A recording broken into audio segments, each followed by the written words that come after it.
Good morning friends. ಬೆಳಗ್ಗೆ ಅನ್ನ ಸಾಂಬಾರು ಮಾಡಿಬಿಟ್ಟೆ. ಸಾಂಬಾರು ಬಂದು ನುಗ್ಗೆಕಾಯಿ ಸಾಂಬಾರು. ಅವ್ರಿಗೂ ಬಾಕ್ಸ್ಗೆ ಹಾಕ್ಕೊಟ್ಟೆ. ಅನ್ನ ಸಾಂಬಾರು ಚಿಪ್ಸ್ ಹಾಕ್ಕೊಟ್ಟೆ. ಅವರು ತಿಂದು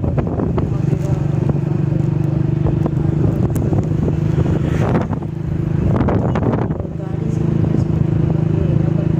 ಅಪ್ಪ ನಮ್ಮಮ್ಮ ಬಂದಿದ್ದಾರೆ ಅಂತ ನೋಡಿ ಯಾರು ಹೋಗೋದು ಅಂತ ನೋಡ್ತಾ ನಾನು ಬಂದರೆ ಅವ್ರಿಗೆ ಬೆಳಗ್ಗೆ ಚಿಂಟು ಇಲ್ಲಡೆ ಮನೆ ತಿಂತೀನಿ. ಒಂದು ಊಟ ಎಲ್ಲ ಆಯಿತು. ಎಲ್ಲಿಗೆ ಹೋಗೋದು ಬಾಯಿಲಿ ಪಪ್ಪ ಜೊತೆ ಬಾ. ಒಂದು ಊಟ ಆಯಿತು. ಮಧ್ಯಾಹ್ನ ಎದ್ದೊಳ್ದ ಹಾಯ್ ಮಾಡು ಹಾಯ್ ಮಾಡ್ತಾ ಇಲ್ಲ ಮಾಡು. ಹಾಯ್ ನೋಡಿ ನಾಚ್ಕೊತಾ ಇದ್ದಾನೆ. ಬಾಯ್ ಮಾಡು. ಜಾಸ್ತಿ ಬಾಯ್ ಮಾಡು. ಬಾಯ್ ಬಾಯ್ ಮಾಡು. ಹಲೋ ನೋಡಿ ಹೂವು ಕೊಡ್ತಾ ಇದ್ದಾರೆ.